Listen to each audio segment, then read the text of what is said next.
കണ്ടിട്ട് തന്നെയാണ് ഞാൻ ഇത് വന്നത്. തന്നെ കിളി പോയിരിക്കുവാണ്.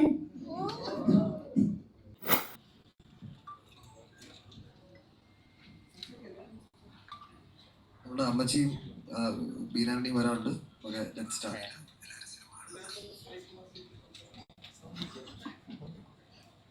Thank you for coming. എൻ്റെ പേര് ഫർസാന. ഫർസാന പാലത്തിങ്കൽ. എല്ലാവരും പാലത്തിങ്കൽ എന്നാണ് പറയുന്നത്. ഇവിടെ it's actually Palathingal. Very nice to meet you ആൾ.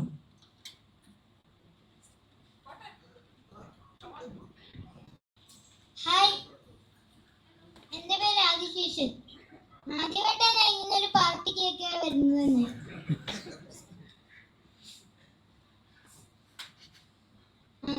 എനിക്ക് ഒത്തിരി ആഗ്രഹം ഉണ്ടായിരുന്നു ഈ സിനിമ അഭിനയിക്കാൻ.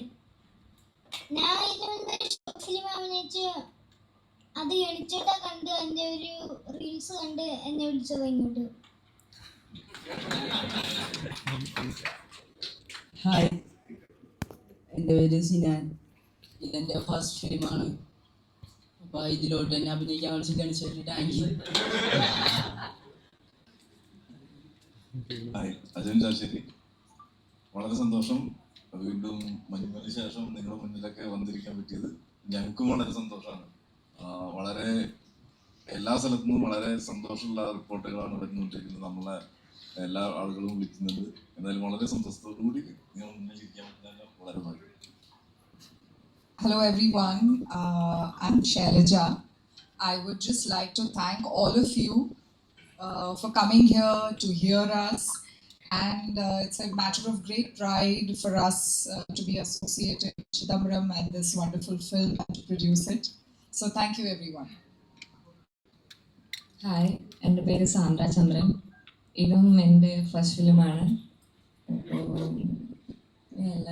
Thank you.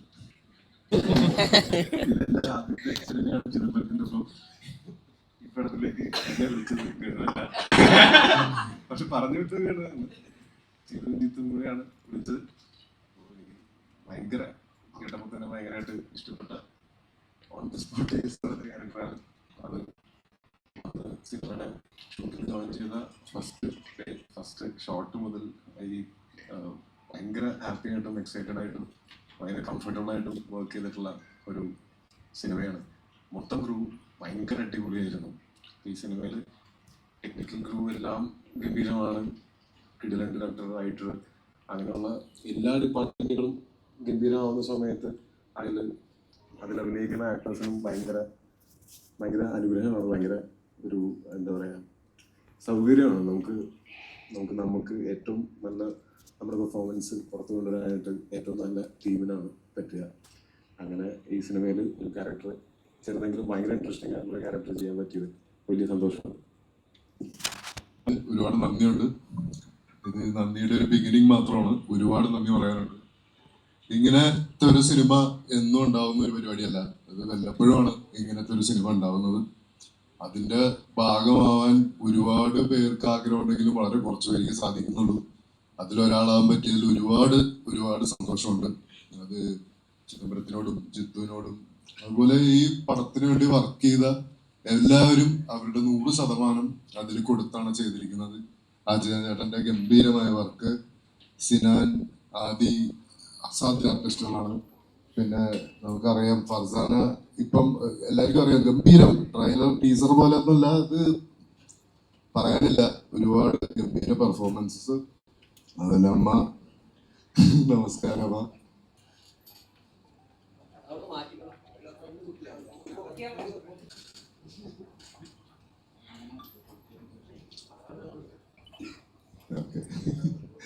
അമ്മയുടെ ഗംഭീര പെർഫോമൻസ്, അതുപോലെ ജിത്തുവിന്റെ സ്ക്രിപ്റ്റിംഗ്, കോസ്റ്റ്യൂം, ഗണപതിയുടെ കാസ്റ്റിംഗ് എല്ലാം ഒത്തു വന്ന ഇത് നമുക്ക് എല്ലാ പ്രാവശ്യവും റിപ്പീറ്റ് ചെയ്യാൻ പറ്റുന്ന ഒന്നല്ല.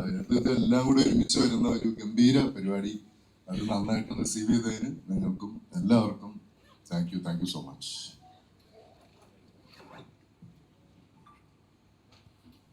എല്ലാവർക്കും നമസ്കാരം. എൻ്റെ പേര് സപ്ന. എൻ്റെ ആദ്യത്തെ പടമാണ് കോസ്റ്റ്യൂം ഡിസൈനറായിട്ട്. എനിക്ക് ആദ്യം നന്ദി പറയാനുള്ളത് ചിദംബരത്തിനാണ്. Thank you for the trust. ഇത്രയും ഇങ്ങനത്തെ ഒരു ഫിലിം ആദ്യമായിട്ട് ചെയ്യുന്ന ഒരാളുടെ കയ്യിൽ ഏൽപ്പിക്കുക എന്ന് പറയുന്നത്. And thank you. നമസ്കാരം എല്ലാവരും. ക്ഷണം അനുസരിച്ച് വന്നതിൽ നന്ദി. ആദ്യമായിട്ടാണ് അഭിനയം അല്ലാതെ ഫുള്ളി ടെക്നിക്കൽ സൈഡിൽ ഇവരോട് വർക്ക് ചെയ്യാൻ സാധിച്ച ഒരു സിനിമയാണ് ബാലൻ. എനിക്ക് വളരെ ഏറ്റവും സ്പെഷ്യലായിട്ടൊരു സിനിമയാണ് ബാലൻ. കാരണം കുറച്ച് കുറഞ്ഞ ഫാക്ടേഴ്സിനെ കണ്ടെത്താനും അവരോട് വർക്ക് ചെയ്യാനും അതിൽ നിന്ന് ഒരു നല്ല റിസൾട്ട് ആൾക്കാരിൽ നിന്ന് കിട്ടുന്നതും എല്ലാം വളരെ സന്തോഷമുള്ള കാര്യം. Thank you. അമ്മൂമ്മയ്ക്ക് കൊടുക്കാം. ഉമ്മ. നമസ്കാരം. എൻ്റെ പേര് ഡോളി, വീട് തൃശ്ശൂരാണ്. ഞാൻ എൻ്റെ കൊച്ചുമോന് യൂട്യൂബിൽ കൂടെ എന്തൊക്കെയോ ഇട്ടതിൻ്റെ പേരിലാണ് ഇവരെന്നെ വന്ന് കാണുന്നത്. എനിക്കിങ്ങനെ ഒരു അവസരം കിട്ടാൻ അതിനോട് പ്രത്യേകിച്ച് എനിക്ക് ഗണപതിയോടാണ്. കാരണം ഗണപതിയാണ് കണ്ടമാനം എന്നെ വന്ന് ശ്രമിച്ച് എൻ്റെ എല്ലാ കാര്യങ്ങളും ഒരു മകൻ്റെ പോലെ എല്ലാ കാര്യങ്ങളും ചെയ്തു കണ്ടു. പിന്നെ ചിദംബരം ബാക്കിലാണ്. ഞാൻ പിന്നെ ഈ മനുഷ്യനെ അറിയുന്നത് ഇങ്ങനെ ഒരാളാണ്. പിന്നെ എൻ്റെ പേരക്കുട്ടി അവനാണ് എൻ്റെ ഇതിലേക്ക് നയിച്ചത്. കണ്ടമാനം കഷ്ടപ്പാട് അവനാണ് അനുഭവിച്ചത്.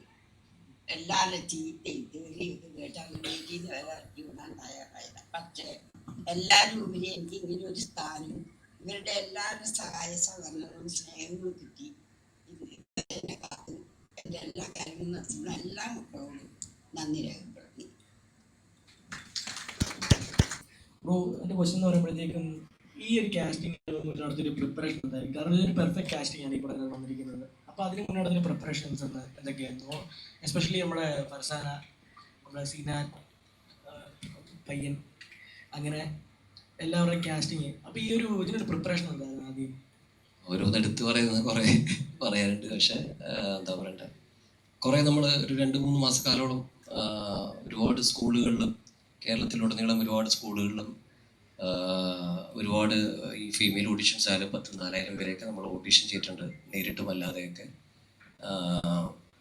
ആദ്യമൊക്കെ കുറച്ച് ഭയങ്കര ടെൻഷനായിരുന്നത്. കാരണം ഇതൊരു ചെറിയ പയ്യനാണ് നമ്മുടെ നായകൻ. അതും ചിദംബരത്തിൻ്റെ 3ാമത്തെ പടം മഞ്ഞുമലകേണ്ടിൽ. അപ്പം അതിൻ്റെ ഒരു പ്രഷറും ആങ്സൈറ്റി ഒക്കെ ഉണ്ടായിരുന്നു ശരിക്കും.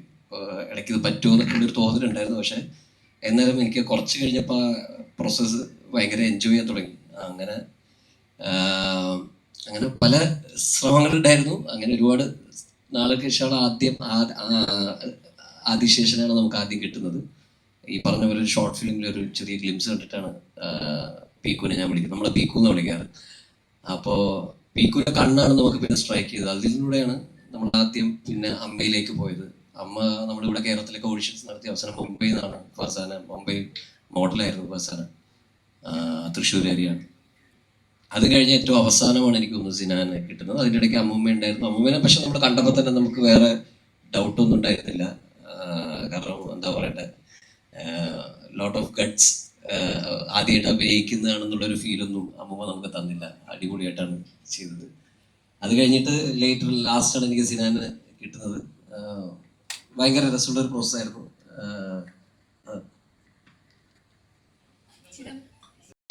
ചെയ്തൊരു സിനിമകളാണ് അതൊക്കെ. താങ്കൾ വിചാരിച്ചിട്ടാണെങ്കിൽ ഒരു വലിയൊരു സ്റ്റാർ കാസ്റ്റ് നിലനിർത്തി വേണമെങ്കിൽ പോലും ചെയ്യാൻ പറ്റും. എന്നാൽ ടോവിനോ ചേട്ടൻ, ജി മണിച്ചേട്ടൻ, അങ്ങനെയുള്ള കുറച്ച് സ്റ്റാർസ് മാത്രമല്ല ബാക്കി എല്ലാ പുതുമുഖങ്ങളെ ഇൻട്രൊഡ്യൂസ് ചെയ്ത് ചെയ്യാന്ന് പറയുന്നത് ഒരു ചെറിയൊരു ടാസ്ക് കൊണ്ട് ഒരു ചെറിയൊരു എന്താ പറയാ ഒരു 50-50 ചാൻസ് ആണ്.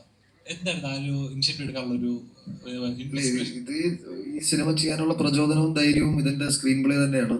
സ്ക്രീൻ പ്ലേ ജിത്തുനെ കേട്ടപ്പം ഇത് എങ്ങനെ ചെയ്താലും വളരെ നല്ല രീതിയിൽ വരുന്ന ഒരു കഥയാണെന്ന് എനിക്ക് നല്ല ഉറപ്പുണ്ടായിരുന്നു.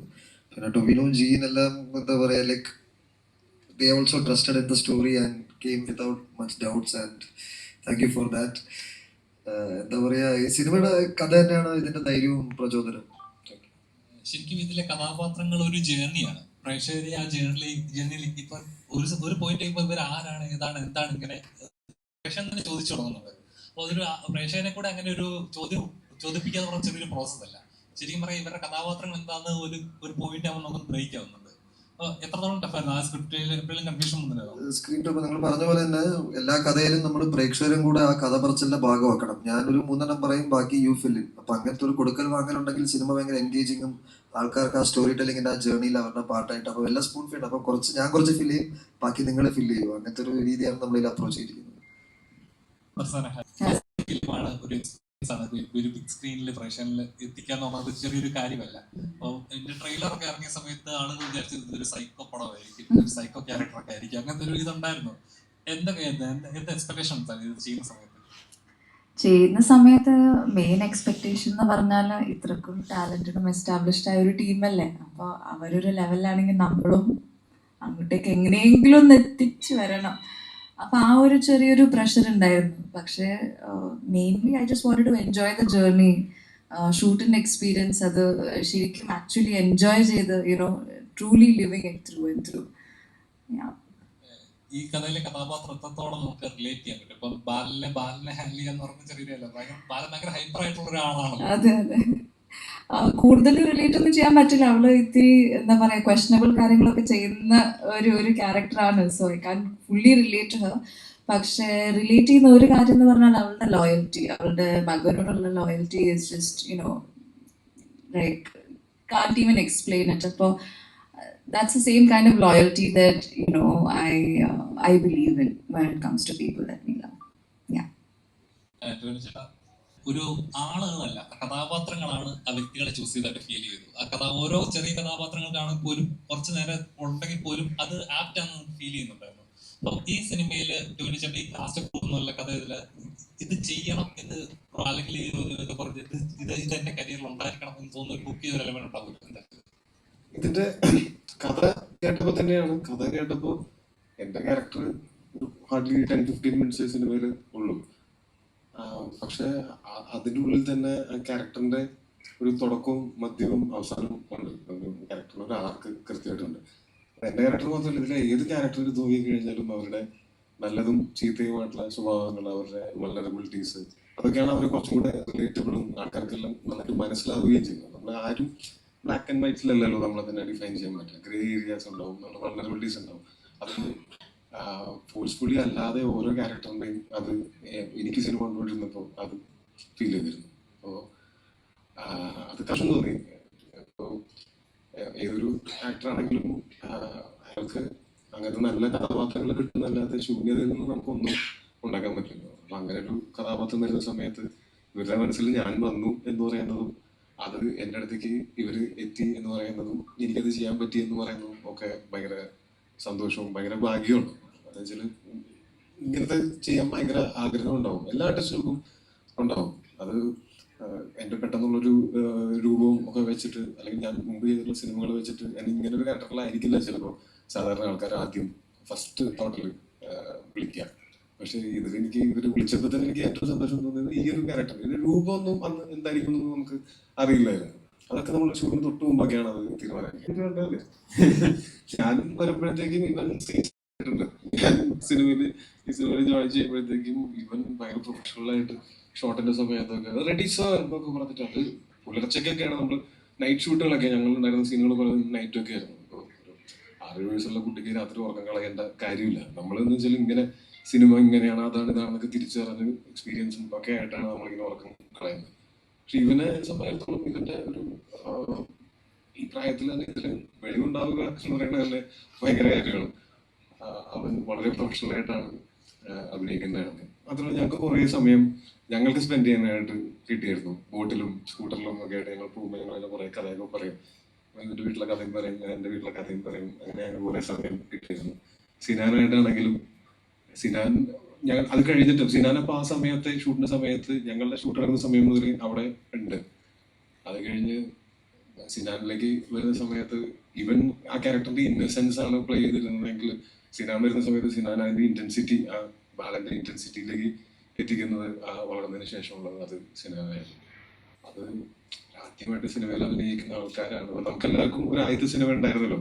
അപ്പൊ അന്ന് നമുക്കുണ്ടായിരുന്ന മാനസികാവസ്ഥയും നമുക്കുണ്ടായിരുന്ന അറിവും എക്സ്പീരിയൻസും ഒക്കെ എന്തായിരുന്നു നമുക്ക് നല്ല ധാരണയുണ്ട്. ആ സ്ഥലത്ത് നിന്നുകൊണ്ട് ഇവര് ഇത്രയും ഭയങ്കര അടിപൊളി. ഇനി ഇത് സിനിമ കണ്ടപ്പോഴാണ് ബാക്കിയുള്ളവരുടെയൊക്കെ പെർഫോമൻസ് ഞാൻ കുറച്ചൊക്കെ കണ്ടിട്ടുണ്ടായിരുന്നു ഷൂട്ടിന്റെ സമയത്ത്. ഇത് ഫസാനി ആദ്യമായിട്ടാണ് അഭിനയിക്കുന്നത്, പക്ഷെ സിനിമ കണ്ടു കഴിഞ്ഞാലും അങ്ങനെ തോന്നുന്നു. അതുപോലെ അമ്മൂമ്മയുടെ ആണെങ്കിലും പൊളി ക്യാരക്ടറായിരുന്നു. അത് ആ ക്യാരക്ടർ പറഞ്ഞപ്പോൾ തന്നെ ഞാൻ ചോദിച്ചത് ആരാണ് ഈ ക്യാരക്ടർ ചെയ്യുന്നത്, ആരാണ് ഈ ക്യാരക്ടർ ചെയ്യുന്നത് ചോദിച്ചു. അത് പക്ഷെ എനിക്ക് അത് കാണാനും പറ്റിയില്ല. ഞാൻ ഇപ്പോഴാണ് കാണുന്നത്. അന്ന് പറഞ്ഞിരുന്നു അമ്മൂമ്മ വന്നിട്ടുണ്ട് വിളിച്ചിട്ടുണ്ട്, അന്നേ പറഞ്ഞിട്ടുണ്ട്. അപ്പൊ അത് തിയേറ്ററിൽ കാണാം എന്ന് പറഞ്ഞ് വെയിറ്റ് ചെയ്തിരിക്കുകയാണ്. പിന്നെ ജീനൊക്കെ ഞങ്ങൾക്ക് കുറെ നാളായിട്ട് അറിയണത് ജീന്റെ മുമ്പത്തെ മഞ്ഞുകൊല്ലയാണെങ്കിലും ഒക്കെ പെർഫോമൻസസിന് ഭയങ്കര അടിപൊളി പെർഫോമൻസസ്, എനിക്ക് ഭയങ്കര ഇഷ്ടപ്പെട്ട പെർഫോമൻസ്. ഇതിലെ ക്യാരക്ടർ പവിത്രനുള്ള ക്യാരക്ടർ കാര്യം നമുക്ക് ഒത്തിരി ഉണ്ടാവുമല്ലോ നല്ല ക്യാരക്ടേഴ്സ് കേൾക്കുന്ന സമയത്ത്. അപ്പൊ അത് ചെയ്യാനാണ് അത് എനിക്ക് കിട്ടി. ആ കഥ പറയുമ്പോൾ തന്നെ എനിക്ക് കിട്ടി. ഞാൻ ഇന്നാവുന്നതിന് മുമ്പ് ഇന്നായിട്ടുണ്ട്. അതുപോലെ എല്ലാവരുടെയും ഗിരീഷ് എല്ലാവരുടെയും ഗണപതി വെറുതെ ഇരുത്തിക്കൊണ്ട് പറയണതല്ല, എല്ലാവരും പറഞ്ഞു. പക്ഷെ ശരിക്കും അത് അത്ര ഇമ്പോർട്ടൻ്റ് ആണ് ഒരു സിനിമയില്. ഞാൻ എൻ്റെ തന്നെ ഒരു എക്സാമ്പിൾ പറയാം. ഗണപതിയാണല്ലോ ഫസ്റ്റ് ഇങ്ങനെ ഇവർ ഒരുമിച്ച് തീരുമാനിക്കണം. അങ്ങനെ ഒരു തോട്ട് വരിക എന്ന് പറഞ്ഞാൽ ഞാൻ മുമ്പ് ചെയ്തിട്ടുള്ള ക്യാരക്ടേഴ്സ് മാത്രം ക്യാരക്ടർ അല്ലല്ലോ. അപ്പൊ ഒരു ക്യാരക്ടർ ആര് ചെയ്യണം എന്ന് ഡിസൈഡ് ചെയ്യുന്ന ഒരു കാസ്റ്റിംഗ് ഡയറക്ടറിന്റെ ഇമ്പോർട്ടൻസ് ഒരു സിനിമയിൽ എത്രത്തോളം ഉണ്ടെന്ന് ഭയങ്കര എക്സാമ്പിൾ ആയിരിക്കും ഇപ്പോൾ ഈ സിനിമയിലെ ഓരോ കാസ്റ്റിംഗ്. രാത്രി വിളിച്ചിട്ട് പടം കഴിഞ്ഞ് വിളിച്ചിട്ട് നമുക്ക് കുറേ നേരം ഞങ്ങൾ സംസാരിച്ചിരുന്നു. പോലെ പടവും ഭയങ്കര ഇഷ്ടമായി, എന്റെ പെർഫോമൻസും ഭയങ്കര അവന് ഭയങ്കരമായിട്ട് ഇതുവരെ കണ്ടിട്ടില്ലാത്ത പോലെ അതൊക്കെ അവരും പറഞ്ഞു. ഭയങ്കര അടിപൊളിയാണ്, സന്തോഷമാണ്. നല്ല രസമുണ്ടെന്ന് പറഞ്ഞു, ഭയങ്കര അടിപൊളിയായിട്ടുണ്ടെന്ന് പറഞ്ഞു. 1-2 സ്ഥലത്ത് പത്രം പോരാ, അതത്ര ശരിയായില്ല, അങ്ങനെ ശ്വാസം വലിക്കണ്ടായെന്നൊക്കെ പറഞ്ഞു. പക്ഷെ നല്ല രസമായിട്ട് തന്നെ എടുക്കുന്നു. പക്ഷെ ഭയങ്കര ഹാപ്പിയാണ്, ഇഷ്ടപ്പെട്ടു. നമുക്ക് ഇതേപോലത്തുള്ള ചിത്രങ്ങൾ വരുമ്പോഴാണ്, അല്ലെങ്കിൽ പ്രേക്ഷകൻ ആ സിനിമയോട് യാത്ര ചെയ്യുമ്പോഴാണ് ആ സിനിമ എപ്പോഴും അതിന് ജീവൻ ഉണ്ടാവുന്നത്.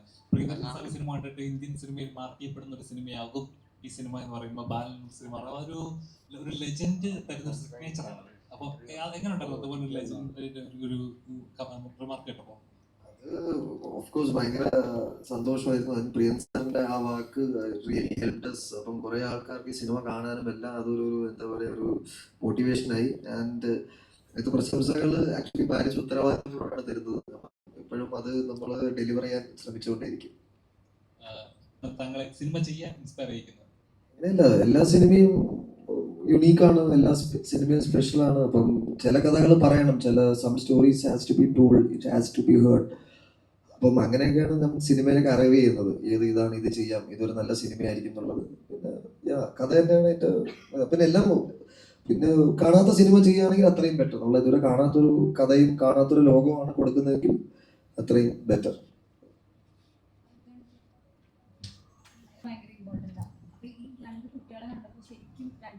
ഒരേപോലെ ഉണ്ട് തിയേറ്ററിൽ കാണുന്ന സമയത്ത്. അപ്പോൾ പ്രത്യേകിച്ച് പിള്ളേരെന്ന് പറഞ്ഞു കഴിഞ്ഞാൽ അവരെ മൈൻഡ് ഇങ്ങനെ മാറിക്കൊണ്ടേയിരിക്കും. അപ്പോൾ അവരൊക്കെ ഇങ്ങനെയാണ് ട്രെയിൻ ചെയ്തിട്ടുള്ളത്, പ്രത്യേകിച്ച് അവന് ആക്ച്വലി ചെറുതിന് ആദ്യം എനിക്ക് തോന്നിയത് അവൻ ഡയലോഗൊക്കെ ഭയങ്കര പെട്ടെന്ന് ക്യാച്ച് ചെയ്തിട്ട് പറയും. നമുക്കായാലും ചില സമയത്ത് ഞാനൊക്കെ അഭിനയിച്ച ചെറുപ്പത്തിൽ അഭിനയിക്കുക ഡയലോഗ്സ് പെട്ടെന്ന് മെമ്മറി ചെയ്ത് പറയാന്ന് പറഞ്ഞത് കുറച്ച് ബുദ്ധിമുട്ടുള്ള കാര്യമാണ്. അതൊക്കെ അവന് ഭയങ്കര ഈസി ആയിട്ട് കാര്യമാണ്. സിനാനും ആയാലും പിന്നെ ആദ്യം എനിക്ക് ഒരു 10 ദിവസം കഴിയുമ്പോൾ ആർക്കായാലും നമ്മൾ ഒരു ഷൂട്ടിൻ്റെ ഒരു എക്സൈറ്റ്മെന്റ് കുറയും. ആ സമയത്ത് അവന് കുറഞ്ഞിട്ടുണ്ടായിരുന്നു. പക്ഷെ എന്നാലും അവനെ മോട്ടിവേറ്റ് ചെയ്ത് എടുക്കുമ്പോൾ അവൻ വളരെ തിരിച്ച് ക്യാച്ചപ്പ് ചെയ്തിട്ട് അവന് പനിയുള്ള ഒരു ദിവസം ഉണ്ടായിരുന്നു, ഭയങ്കര പനിച്ചുള്ള. നമുക്ക് തന്നെ അവസരം സങ്കടമൊന്നും വരാത്ത 2:30 ആ സീൻ എന്തായാലും അന്ന് എടുത്തേ പറ്റുള്ളൂ. പക്ഷെ അവൻ വളരെ എന്താ പറയുക അടിപൊളിയായിട്ട് അവൻ നമ്മളോട് സഹകരിച്ച് ചെയ്തു. സിനാൻ ആദ്യം കാണുന്നതന്നെ സിനാൻ എനിക്കൊരു വീഡിയോ അയക്കുകയായിരുന്നു. ചേട്ടാ എനിക്ക് ഞാൻ അഭിനയിക്കാൻ താല്പര്യമുണ്ട്, ഞാനിങ്ങനെ ലൊക്കേഷനിലൊക്കെ പോകുമ്പോൾ എന്നെ എല്ലാവരും ആട്ടിപ്പായ്ക്കും. അപ്പം ഞാൻ തന്നെ ഒരു ഷോർട്ട് ഫിലിം എടുക്കാൻ തീരുമാനിച്ചു പിള്ളേരെ വെച്ചിട്ട്.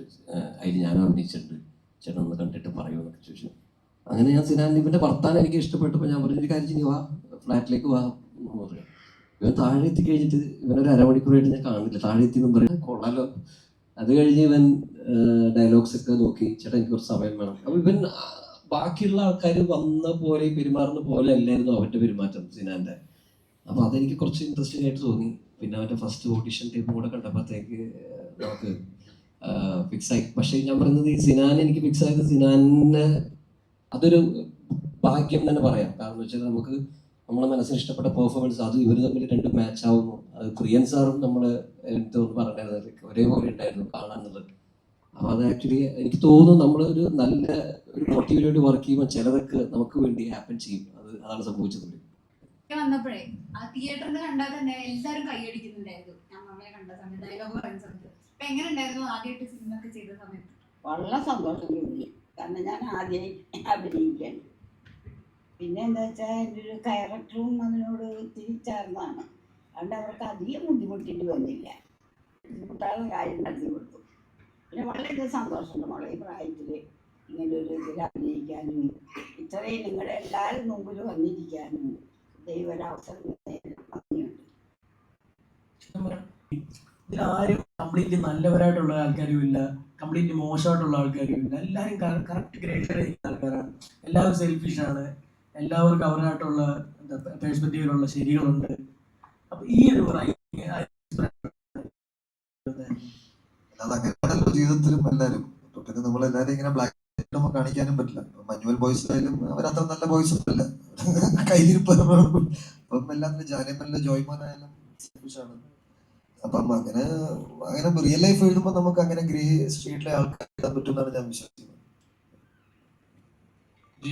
ഇപ്പം എല്ലാ കഥാപാത്രങ്ങളും എടുത്തു നോക്കിയാലും കുറച്ച് റഫ് ആൻഡ് ടഫ് ആയിട്ടുള്ള ഒരു ഇച്ചിരി ഗ്രേ ഷെയ്ഡുള്ള കഥാപാത്രങ്ങളാണ്. ഇപ്പൊ ഇതിൽ നോക്കിയാലും കുറച്ച് കഴിയുമ്പോഴേക്ക് ഇങ്ങനെ എന്തിനാണ് ഇങ്ങനെ പുറകെ പോകുന്നതെന്ന് പ്രേക്ഷകന് തോന്നുന്നുണ്ട്.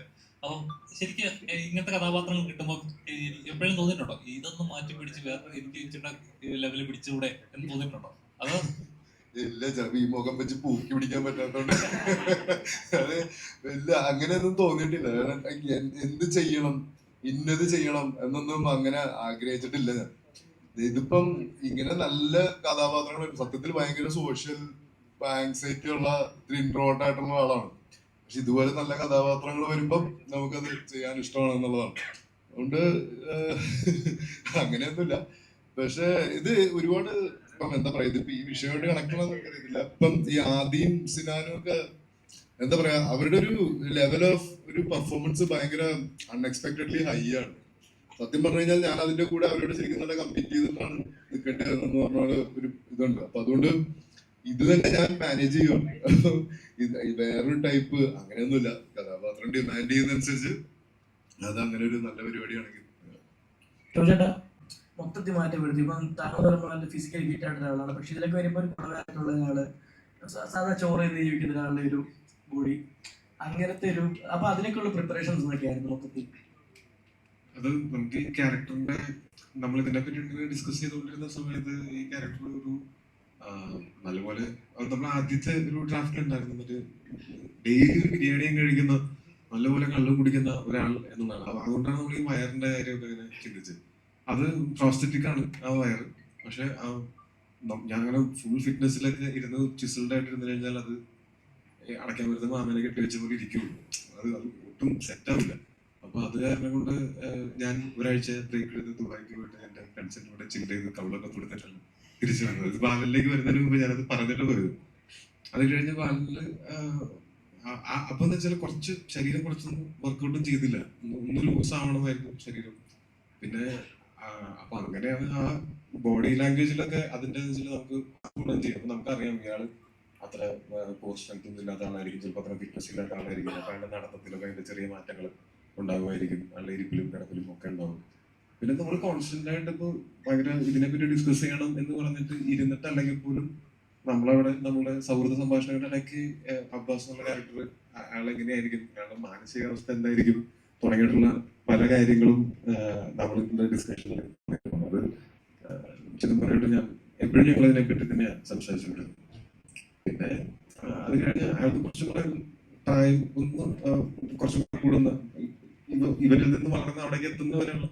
ആ മാറ്റത്തിനിടയ്ക്ക് ഞങ്ങള് വയനാട് ഷൂട്ട് ഉണ്ടായിരുന്നു. അതിന് മുമ്പ് നല്ലൊരു ഷൂട്ട് കഴിഞ്ഞ് ഞാനൊരു അതിന്റെ ഇടയ്ക്ക് തന്നെ ഞാനൊരു 2 ദിവസം ഒന്നൊരു 48 hours ഫാസ്റ്റ് ഒക്കെ ചെയ്തപ്പോഴത്തേക്കും ആ കവളൊക്കെ ഒന്ന് പ്രായമാവുന്നതിന്റെ ഭാഗമായിട്ട് കവളൊക്കെ ഒന്ന് ചെറുതാവില്ല. അപ്പൊ അങ്ങനെ അതിന്റെ ഇടയ്ക്ക് ചെയ്ത് അതും എനിക്ക് തോന്നുന്നു നമുക്കങ്ങനെ വിസിബിൾ ആയിട്ട് ഭയങ്കര ഡിഫറൻസ് എണ്ണി പറയാൻ പറ്റില്ല എന്നുണ്ടെങ്കിലും അത് ഷട്ടിലായിട്ട് അതിന്റെ ഒരു സപ്ലയർ ആയിട്ട് കിടന്നിട്ടുണ്ടാവും എന്ന് തോന്നുന്നു. പ്രിപ്പറേഷൻസ് ഇതിനെപ്പറ്റി സംസാരിച്ചുകൊണ്ടിരിക്കുക, ചിന്തിക്കുക. ഞാൻ കുറെ ചിന്തിച്ചു. ഞാൻ ഭയങ്കര എക്സൈറ്റഡ് ആയിട്ട് എന്റെ ഷൂട്ട് തുടങ്ങാൻ വേണ്ടിയിട്ട് വെയിറ്റ് ചെയ്തുകൊണ്ടിരുന്നതാണ്. എപ്പോഴാണ് എന്റെ ഷൂട്ട്, എപ്പോഴാണ് ഞാൻ വരണ്ടേ എന്ന് ചോദിച്ച് വെയിറ്റ് ചെയ്തുകൊണ്ടിരുന്നത്. മാം, ഇപ്പം മലയാളത്തിൽ ഒരുപാട് Can I request you to ask in English? I don't ഒന്നല്ല, ഇപ്പൊ ഒരുപാട് സിനിമകൾ മലയാളത്തിൽ പ്രൊഡ്യൂസ് ചെയ്യപ്പെടുന്നുണ്ട്. ലോ ബഡ്ജറ്റ് ആണ്, ഹൈ ബഡ്ജറ്റ് ആണെങ്കിലും. ഇപ്പം താങ്കൾ പുറത്തു നിന്നാണ് വന്നത്.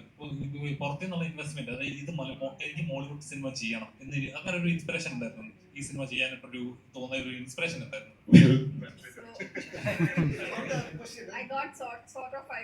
What was your inspiration doing in the Bollywood? So the inspiration, if you ask me, was Manjumal Boys. When we saw it, Chidambaram is someone we know personally. So when he had a script, him and Jitu together, so it was something we really passionately believed in it and wanted to go ahead with it. Both my husband Satish and myself, and we had the good fortune of having Venkat sir from KDN along with us. So yes. Psycho അല്ല ലോലന്മാരാണ്, പക്ഷെ ബിരിയാണി ഒക്കെ കാണുമ്പോൾ കഴിക്കാതിരിക്കാനൊക്കെ വലിയൊരു mental strength വേണ്ട. അപ്പൊ psycho അധികവും ഇതുപോലെ mental strength ഉള്ള ആൾക്കാരായിരിക്കും. എനിക്ക് പക്ഷെ ബിരിയാണി കണ്ടാൽ കൺട്രോൾ ചെയ്യാൻ പറ്റാറില്ല, അതുകൊണ്ട് ഞാൻ സൈക്കോ ആവാനുള്ള സാധ്യത വളരെ കുറവാണ്. അപ്പൊ ഒരു സൈക്കോ ക്യാരക്ടേഴ്സ് എന്ന് പറയുമ്പോൾ നമ്മുടെയൊക്കെ പിന്നെ അങ്ങനെ സൈക്കോ എന്ന് പറയുമ്പോൾ നമ്മളുടെ മനസ്സിലുള്ളൊരു ഒരു ടിപ്പിക്കൽ സൈക്കോ എന്ന് പറഞ്ഞാൽ ഇങ്ങനെ ആയിരിക്കുന്നോണ്ട് നമ്മൾ കുറെ കാര്യങ്ങൾ ചിന്തിക്കുന്നില്ലേ. അത് അങ്ങനെയല്ല ശരിക്കും പറഞ്ഞാൽ. ശരിക്കും ശ്രദ്ധിച്ചു കഴിഞ്ഞാൽ ഒരു സൈക്കോനെ നമുക്ക് സൈക്കോ മനസ്സിലാവില്ല. അല്ലെങ്കിൽ നമുക്ക് വെറുതെ ഇറങ്ങി വന്നിട്ട് അല്ല സൈക്കോ പിടിച്ചോ, ഈ സൈക്കോ എല്ലാത്തിനും പിടിച്ചാൽ പോലെ. ഓക്കെ, അപ്പം ചിദംബരം നെക്സ്റ്റ് മൂവി എടുക്കുന്ന ടൈമില് എനിക്കൊരു സൈക്കോ ക്യാരക്ടർ തരും. സൈക്കോ ക്യാരക്ടർ എടുക്കാനല്ല, നമുക്കൊരു ടിപ്പിക്കലി ഇപ്പം എന്നെ പോലുള്ള ആൾക്കാരൊക്കെ സൈക്കോ എന്ന് പറയുമ്പോൾ ഇതുപോലെ ആണ് നമ്മൾ വിചാരിച്ചു വെച്ചേക്കുന്നത്. പണ്ട് നമ്മൾ വില്ലന്മാരെന്ന് പറയുമ്പോൾ ഒരു ടൈപ്പ് ഓഫ് ക്യാരക്ടർ നമ്മുടെ മൈൻഡിലുണ്ടായിരുന്നു. ആക്ട്രസ് എന്ന് പറയുന്ന സമയത്ത് ഒന്നും കാണിക്കാതെ പെർഫെക്റ്റ് ഒരു +3 കാറ്റഗറിയിൽ ഇപ്പൊ കംപ്ലീറ്റ്ലി മാറിയിരിക്കുകയാണ് അല്ലേ. അപ്പൊ നമുക്കൊരു ഡിഫറെന്റ് ഷെയ്ഡ് ഓഫ് ഈ പറയുന്ന പ്രതീക്ഷിക്കാൻ പറ്റും. തീർച്ചയായും എന്താ പറയാ, ഉറപ്പായിട്ടും അങ്ങനെ പല ടൈപ്പ് സാധനങ്ങൾ ചെയ്യണം. പിന്നെ സൈക്കോ എന്ന് പറഞ്ഞാൽ ഭയങ്കര ഒരു ബ്രോഡ് ആയിട്ടുള്ള ഒരു ഡിസ്ക്രിപ്ഷൻ ആണെന്ന് തോന്നുന്നു. അപ്പം എന്താണ് സൈക്കോ എന്ന് പറഞ്ഞാൽ ഭയങ്കര സബ്ജക്റ്റീവ് ആയിരിക്കാം. സോ അങ്ങനത്തെ ക്യാരക്ടേഴ്സ് ഉണ്ടെങ്കിലാണ് എന്താ പറയാ, ഇപ്പം ജീന്റെ ക്യാരക്ടർ ഒരാളെ ഇത്രയും കാലം തടവിൽ വെക്കേണ്ടത് ഒരു നോർമൽ ആയിട്ടുള്ള ഒരാൾ ചെയ്യുന്നതല്ലല്ലോ. അപ്പം അങ്ങനെ എന്താ പറയാ, എല്ലാവരുടെ ഉള്ളിൽ ഓരോ പല ടൈപ്പുള്ള ഒരു ബിഹേവിയർ പാറ്റേൺസ് ഉണ്ട്. ബ്രോഡായിട്ട് സൈക്കോ എന്ന് വിളിക്കാം.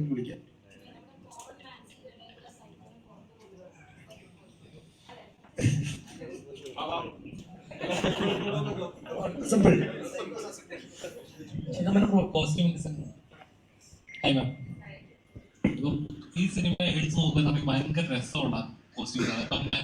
കളേഴ്സ് ഭയങ്കര രസമാണ്. ഓരോ ഫ്രെയിംസിന് ഓരോ സീൻസിന് നമുക്കൊരു നമ്മളെ കോസ്റ്റ്യൂംസിൽ എപ്പോഴും ശ്രദ്ധിക്കുന്ന വെച്ചാൽ നമുക്ക് ഒരിക്കലും ഡിസ്റ്റർബൻസ് സ്ക്രീനിൽ ഒരിക്കലും ഡിസ്റ്റർബൻസ് ആയിട്ട് ഫീൽ ചെയ്യുന്നത് കളേഴ്സ് ഭയങ്കര. ഇതിൽ ഓരോ ഫ്രെയിംസും ഭയങ്കര റിച്ച് ആണ്. അതിനൊക്കെ ഒരുപാട് സീനുകൾ കാണുമ്പോൾ നമുക്കത് ആ ക്യാരക്ടറിൽ നിന്ന് ആ കഥാപാത്രമായിട്ട് അക്സെപ്റ്റ് ചെയ്യണമെങ്കിൽ ആ കോസ്റ്റ്യൂംസ് ടഫാണ്. എത്രത്തോളം ടഫായിരുന്നു ഈ കഥാപാത്രത്തിൽ നിന്ന് ചെയ്യാൻ? ശരിക്കും കുറേ അലഞ്ഞു നടന്നത് ഫർസാനയുടെ സാരിക്ക് വേണ്ടിയിട്ടാണ്.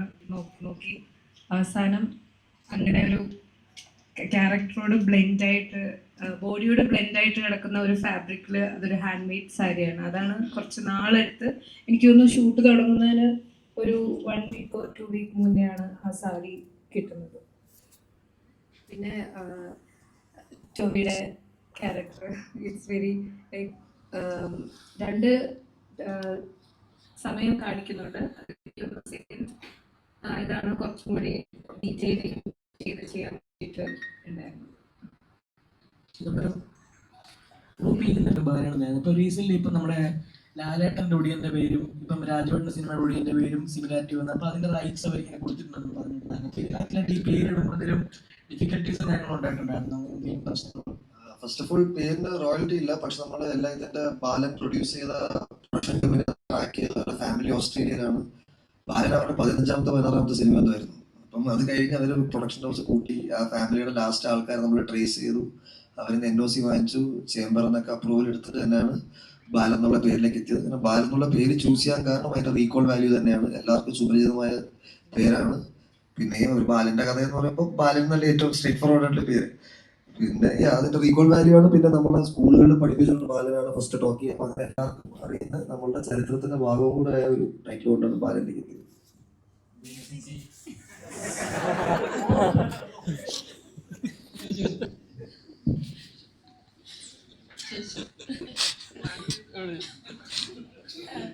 ബീന ചേച്ചി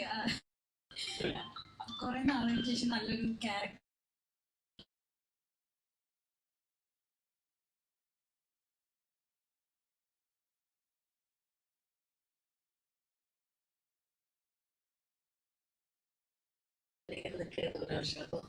മഞ്ഞുമൽ വോയിസ് ഇറങ്ങിയപ്പോൾ എനിക്ക് ഭയങ്കര കാരണം ഒന്ന് ഞാൻ മഞ്ഞുമൽക്കാരിയാണ്, അവിടുത്തെ ഒരു ആക്ട്രസ്സാണ്. ഞാൻ എന്നെ കൺസിഡർ ചെയ്തില്ല. അതുകൊണ്ട് ഈ ചിദംബരം ഗണപതിയും എൻ്റെ രണ്ട് മക്കളായിട്ട് സീരിയൽ വന്നിട്ട്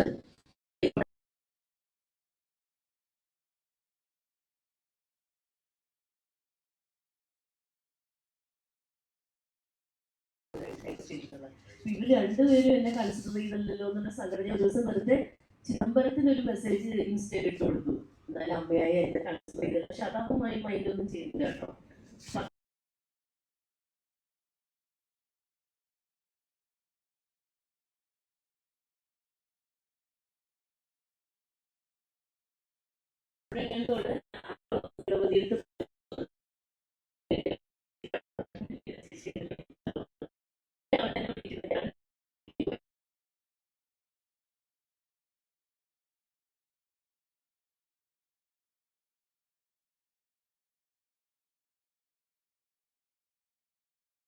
ചെയ്യുന്നുണ്ടോ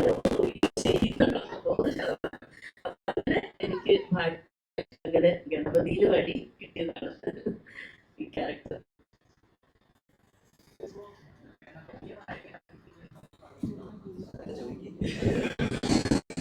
എന്തായാലും കൃത്യമായിട്ടുള്ള കഥ സന്ദർഭം ആലോചനയുണ്ട്. അതെ, തീർച്ചയായും ഓരോ കഥാപാത്രം ഇൻട്രൊഡ്യൂസ് ചെയ്യുമ്പോൾ അവർക്കൊരു ആർക്കുണ്ടാവും. അത് എവിടുന്ന് വരുന്നു, എന്ത് ചെയ്യുന്നു, എങ്ങനെയായി, എന്ത് സംഭവിച്ചു, എന്തുകൊണ്ട് ചെയ്യുന്നു.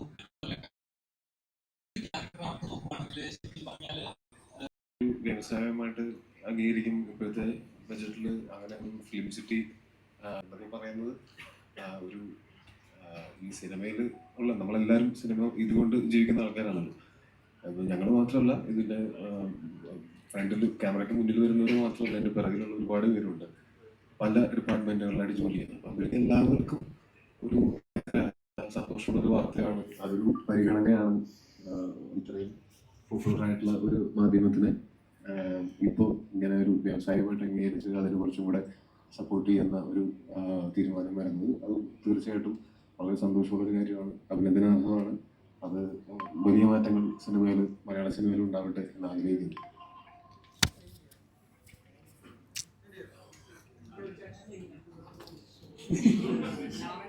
കുറച്ചൊക്കെ ധൈര്യം വരും.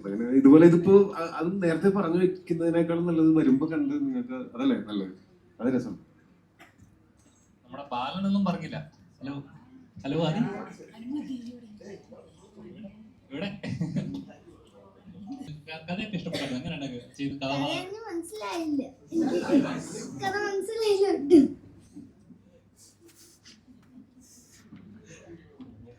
സിനിമയൊക്കെ ഇഷ്ടമാണ്. സിനിമ ഇഷ്ടമാണോ? സിനിമ ഇഷ്ടമാണ്. നീ അഭിനയിക്കാണ്ട് ഞങ്ങളോട് ഉണ്ടാകത്തില്ലേ? ഒരുപാട് പടങ്ങൾ ചെയ്യാൻ ഞങ്ങളോട് ഉണ്ടാകത്തില്ലേ? പിന്നെ എന്താ, നമുക്ക് കാണാൻ. അപ്പം എന്തായാലും ബാലൻ തിയേറ്ററിൽ ഇറങ്ങി സൂപ്പർ ഹിറ്റ് ആയിട്ട് ഓട്ടെ, വലിയൊരു വിജയമായി, മലയാളത്തിന്റെ ഒരു വിജയമായി മാത്രം ഞങ്ങൾ ആശംസിക്കുകയാണ്. Thank you so much. ചോദിച്ചേ ശ്രീചേട്ടനോട് ചോദിച്ചേ.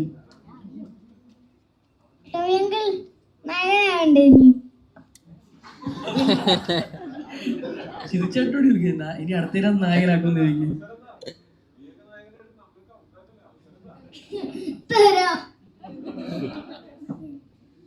അല്ലെങ്കിൽ ടൊവിയങ്ങളെ കണ്ടിട്ട് തന്നെയാണ് ഞാൻ ഇതിൽ വന്നത്.